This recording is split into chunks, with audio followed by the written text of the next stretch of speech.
Hello, ഞാൻ ഇന്നൊരു കൂട്ടുകറിയാണ് ഉണ്ടാക്കുന്നത്. അപ്പോൾ അത് എങ്ങനെ ഉണ്ടാക്കുന്നതെന്ന് നോക്കാം. അപ്പോൾ അതിന് വേണ്ടിയിട്ട് നമുക്ക് കുറച്ച് ചേനയും അതുപോലെ തന്നെ കുറച്ച് വാഴയ്ക്കയും വേണം. ചേനയും വാഴയ്ക്കയും ഇതുപോലൊന്ന് കട്ട് ചെയ്തെടുക്കണം.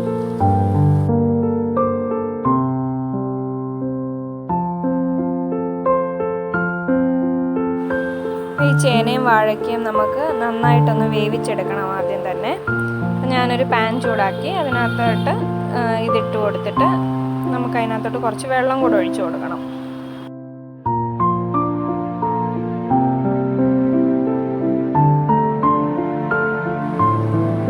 വെള്ളമെല്ലാം ഒഴിച്ചു കൊടുത്തിട്ട് അതിനകത്തോട്ട് നമുക്ക് കുറച്ച് ഉപ്പും മഞ്ഞൾപ്പൊടിയും കൂടെ ഇട്ട് കൊടുക്കണം. ഞാനൊരു അര സ്പൂൺ ഉപ്പിട്ടു. ഇനി കുറച്ച് മഞ്ഞൾപ്പൊടിയും കൂടെ ഇട്ട് കൊടുക്കണം. എന്നിട്ട് അതൊന്ന് അടച്ച് വെച്ച് കുറച്ച് നേരം അത് വേകണം.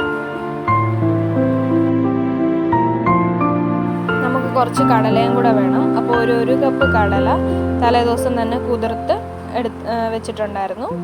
അപ്പോൾ ഇതിനെ ഒന്ന് കുക്കറിലിട്ട് വേവിച്ചെടുക്കാം.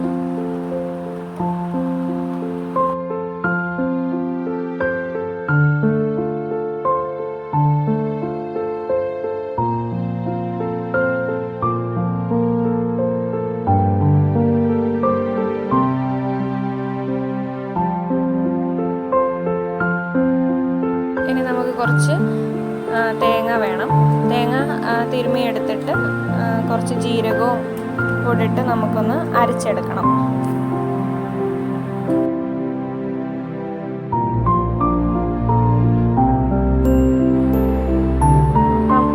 കുറച്ച് ജീരകം ഇടുന്നുണ്ട്.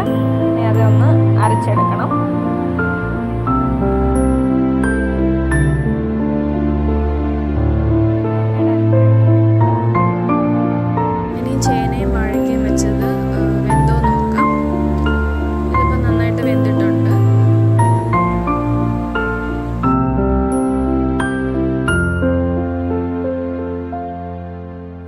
ഇനി നമ്മൾ വേവിച്ച് വെച്ച കടല എല്ലാം കൂടെ അതിനകത്തോട്ട് ഇട്ട് കൊടുക്കാം.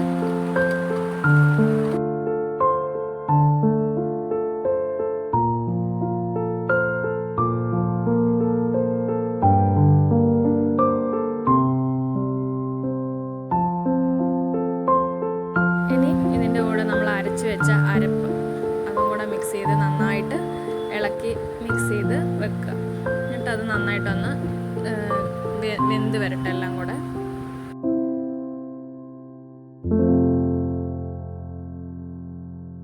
ഇനി ഇത് വേകുന്ന സമയം കൊണ്ട് നമുക്ക് കുറച്ച് തേങ്ങയും കൂടെ വേണം. അത് നമുക്ക് വറുത്തിടാനുള്ളതാണ്.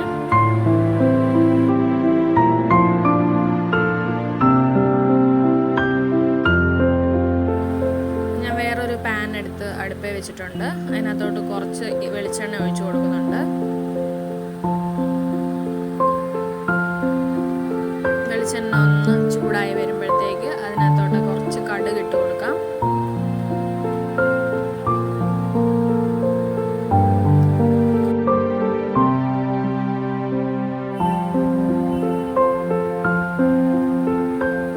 ഇനി നമുക്ക് കുറച്ച് കറിവേപ്പില ഇട്ട് കൊടുക്കാം.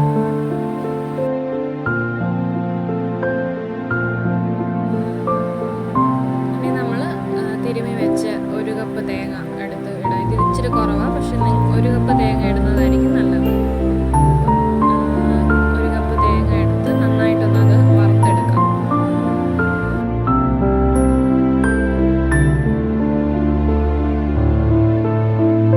അത്യാവശ്യം നല്ല ബ്രൗൺ കളർ ആവുന്ന വരെ അതൊന്ന് വറുത്തെടുക്കണം.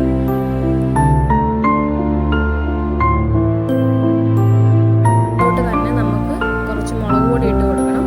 അപ്പോൾ ഞാൻ മുളക് പൊടിയുടെ വീഡിയോ സ്കിപ്പായി പോയി. അപ്പോൾ അതൊന്ന് ഇട്ട് കൊടുത്ത് നന്നായിട്ടൊന്ന് മൂപ്പിച്ചെടുക്കണം.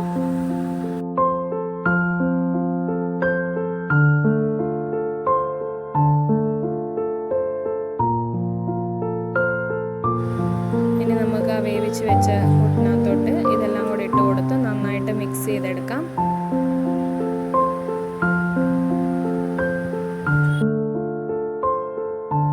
ഇനി ഇത് നന്നായിട്ടൊന്ന് ഉടച്ചു കൊടുത്താൽ നല്ല ടേസ്റ്റ് ആയിരിക്കും. ഇനി നമുക്ക് കുറച്ച് ഗരം മസാലയും കൂടെ ഇടണം.